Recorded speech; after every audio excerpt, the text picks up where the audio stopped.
Eu vou fazer um videozinho rápido e dessa vez vai ser um videozinho rápido mesmo, mas eu quero abordar nesse vídeo a questão assim das mulheres que aparecem aqui no canal ou aparecem no canal aí de uns colegas.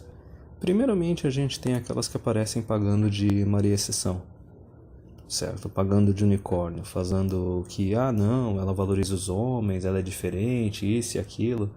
E a gente sabe qual é a dinâmica que está rolando por trás disso. É a mulher que é mais inteligente que as outras e vê que ser gado não é tão bom assim. Simplesmente seguir cegamente o feminismo e sair falando que todo homem é estuprador e potencial, etc., é uma manobra que não garante benefícios, compreende? Tu simplesmente vai antagonizar os homens e daí como é que tu vai receber alguma coisa deles? É sempre bem melhor tu ter um relacionamento amigável, um relacionamento amistoso com as pessoas. E não é nem só isso, é lógico que daí ela também está buscando uma forma de se diferenciar das outras mulheres. É uma forma de alimentar o ego também e meio que querer pagar o seguinte: não, eu sou melhor que aquelas outras mulheres, entende? Eu sou uma aliada, eu tô do lado de vocês. Eu já vi muito disso quando eu frequentava a página e fórum de movimento do direito dos homens, etc.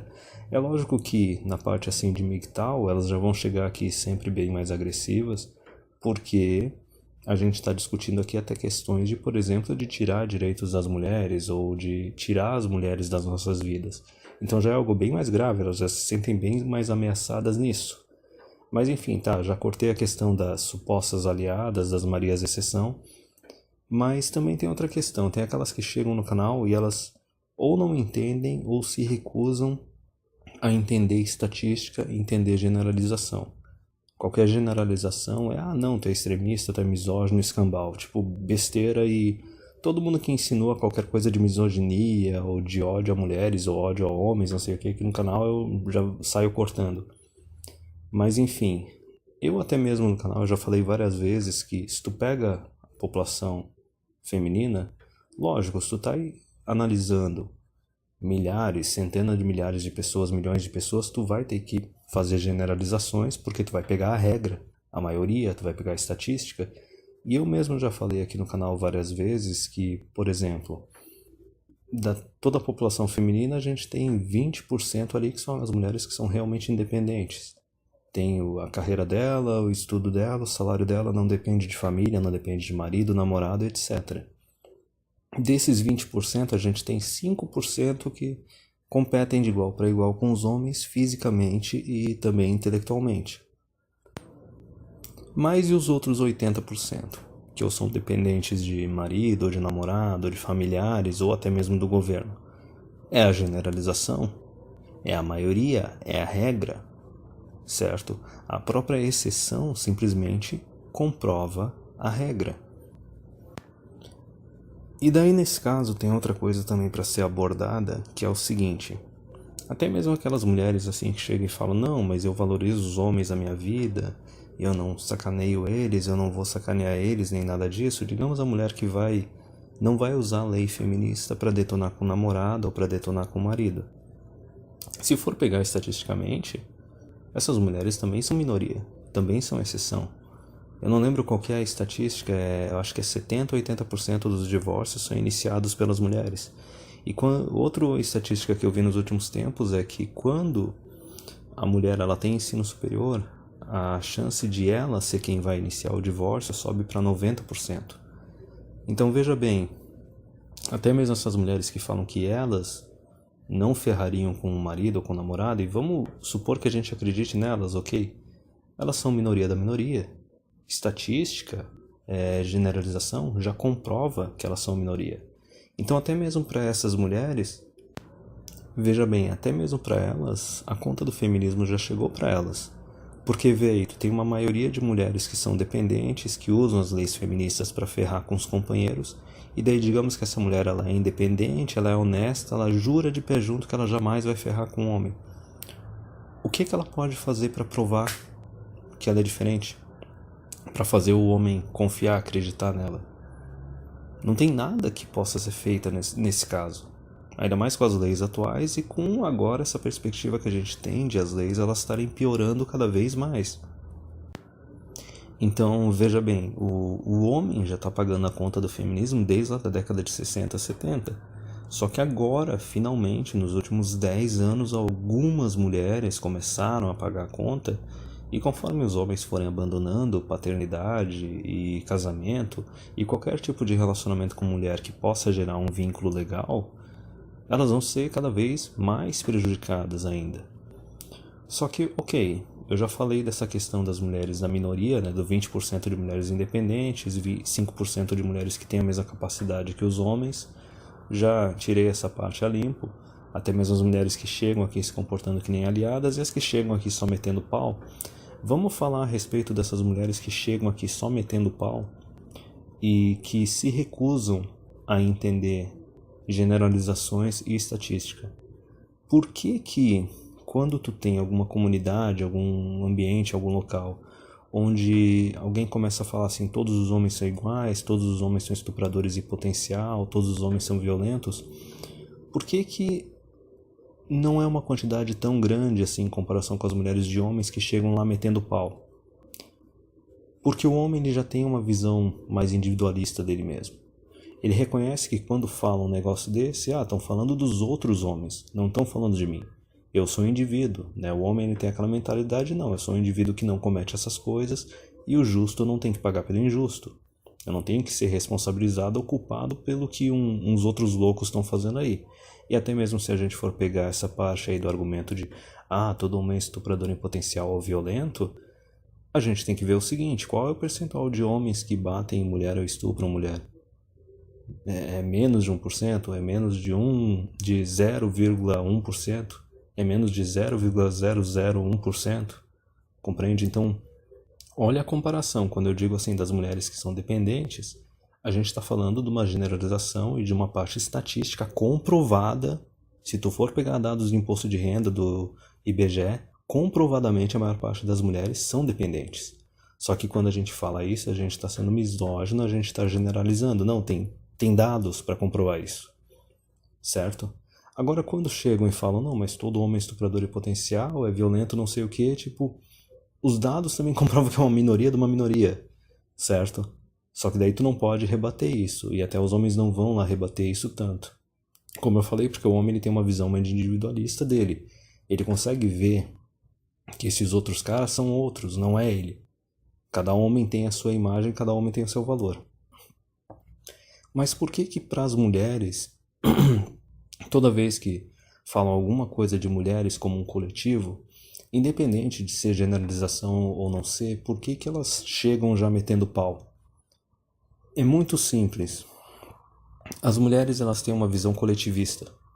O homem tem uma visão própria de si mesmo, individualista, as mulheres elas têm uma visão coletivista delas mesmas. Por exemplo, imagina que tem um homem famoso que, sei lá, é um super atleta, um grande cientista, e ele tem uma grande conquista que simplesmente marca o nome dele na história da humanidade. Como é que ele fica marcado? Esse cara são os irmãos Wright lá que inventaram um avião. Ou é o Thomas Edison, não sei o que. Ou é o Galileu, entendeu? Aquele indivíduo conquistou e fez aquilo. A gente não chega e fala, não, ele fez isso e isso foi uma conquista para todos os homens. Entendeu? Não, é uma conquista dele e foi uma contribuição grande para a humanidade. Mas não é aquela coisa, todo homem agora vai se vangloriar por causa de uma coisa que um outro homem fez. Que nem eu falei, o homem ele tem uma visão individualista dele mesmo. Agora veja bem o que acontece quando uma mulher comete um grande feito, tem uma grande conquista. Sei lá, a única que me vem à cabeça agora eu não vou saber o nome, mas é aquela mulher que descobriu, inventou o Kevlar. É uma pesquisadora norte-americana lá da época da Guerra do Vietnã, um pouquinho depois.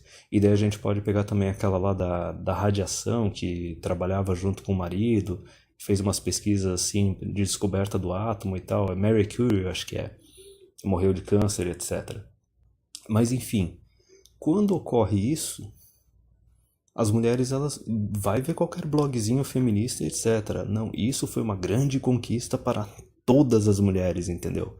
É aquela patotinha coletivista. Se uma mulher faz isso, então isso é para todas as mulheres. Então veja bem onde é que eu estou chegando.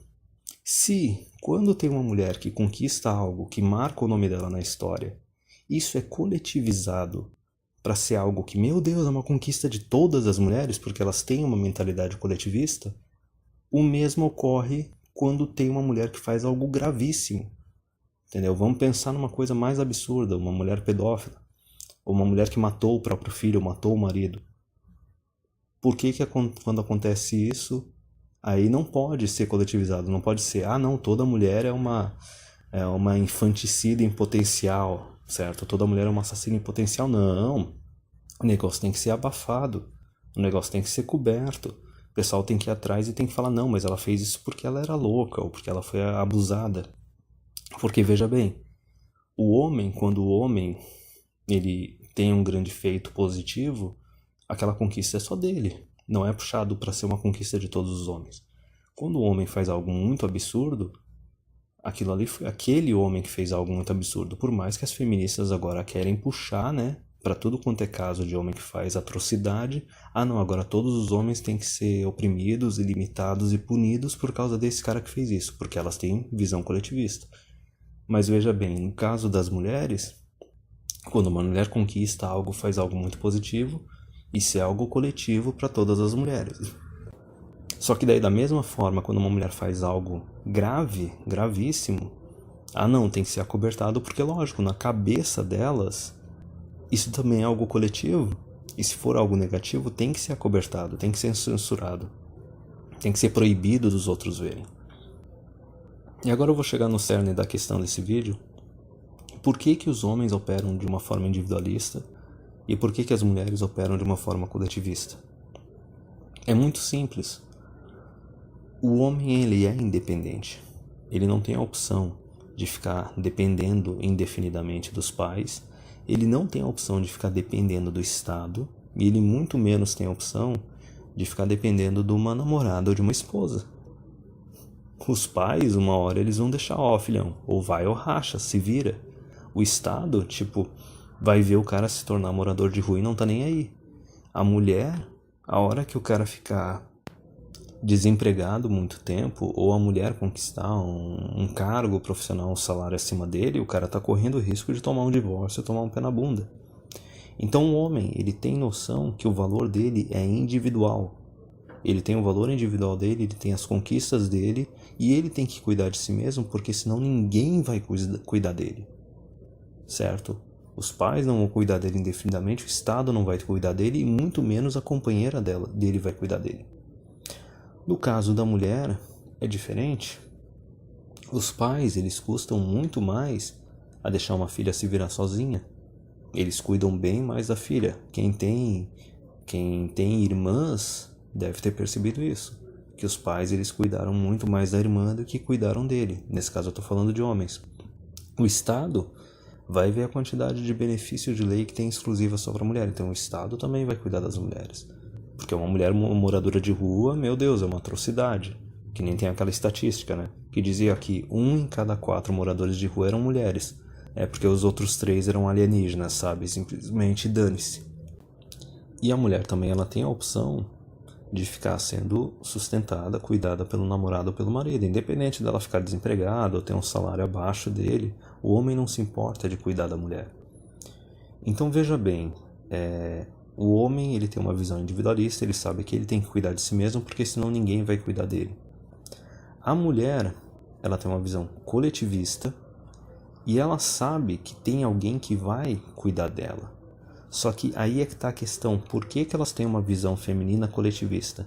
Por que tem essa sisterhood über alles, né? A irmandade acima de tudo? O Rolo gosta de usar esse termo, mas por que elas têm essa mentalidade, essa visão coletivista e essa necessidade de sempre promover de forma positiva na sociedade a imagem feminina? Que nem eu disse, as conquistas, os grandes feitos de uma mulher são os grandes feitos de todas as mulheres.